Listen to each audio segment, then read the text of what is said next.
Tingkatkan bauran EBT hingga 2034, PLN siap jalankan RUPTL terhijau sepanjang sejarah.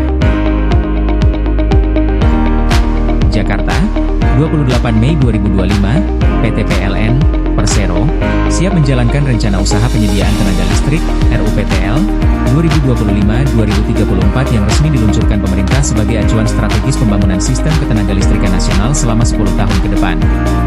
Dalam dokumen strategis ini, total bahan pembangkit listrik selama satu dekade ke depan sebesar 69,5 gigawatt (GW), dengan porsi bauran energi baru terbarukan (EBT) mencapai 76% sekaligus menjadikan RUPTL 2023 hingga 2024 yang paling hijau hingga saat ini.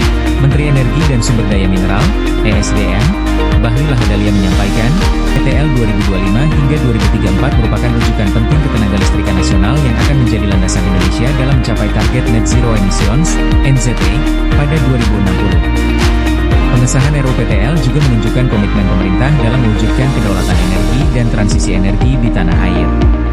Kalau kita disiplin jalankan, maka 2034 itu sudah melampaui target Rencana Umum Ketenagalistrikan Nasional terhadap energi terbarukan. Yang penting kita konsisten, ujar Bahlil dalam konferensi pers RUPTL 2025 hingga 2034 di Jakarta, Senin 26 Mei. Bahlil menjelaskan, pengembangan kapasitas pembangkit akan dilakukan dalam 2 tahap. Pada 5 tahun pertama, akan ada penambahan kapasitas sebesar 27,9 GW yang terdiri atas 12,2 GW EBT, yakni 3,2 GW pembangkit listrik tenaga air, 6 GW pembangkit listrik tenaga surya, 1,6 GW pembangkit listrik tenaga, 0,9 GW pembangkit listrik tenaga panas bumi, 0,5 GW pembangkit listrik bioenergi, dan pembangunan sistem penyimpanan energi sebesar 3 GW. Selain itu, penambahan 9,2 GW pembangkit listrik tenaga gas, dan 3,5 GW pembangkit listrik tenaga uap rendah emisi dari proyek yang telah masuk tahap penyelesaian konstruksi juga dilakukan. Lalu memasuki 5 tahun berikutnya, dari total 41,6 GW rencana penambahan kapasitas pembangkit, bauran EBT dan penyimpanan energi akan menopang sebesar 37,7 GW atau sekitar 90% dari total kapasitas. Sementara sisanya sebesar 3,9 GW berasal dari pembangkit berbasis fosil, jelas Bahlil. Dengan hal tersebut, Direktur Utama PLN, Darmawan Prasojo juga menegaskan kesiapan PLN dalam melaksanakan implementasi RUPTL paling hijau sepanjang sejarah ini.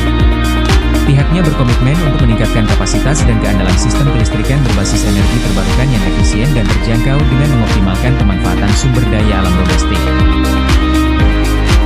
Sebagai badan usaha milik negara yang bergerak di sektor ketenagalistrikan, PLN siap melaksanakan arahan pemerintah melalui Kementerian ESDM dalam menjalankan RUPTL 2025 hingga 2034.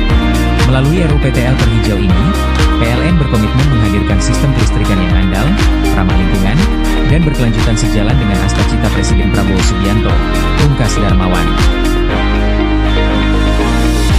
Terima kasih sudah menonton. Jangan lupa like, subscribe dan klik tombol lonceng jika Anda menyukai berita kami.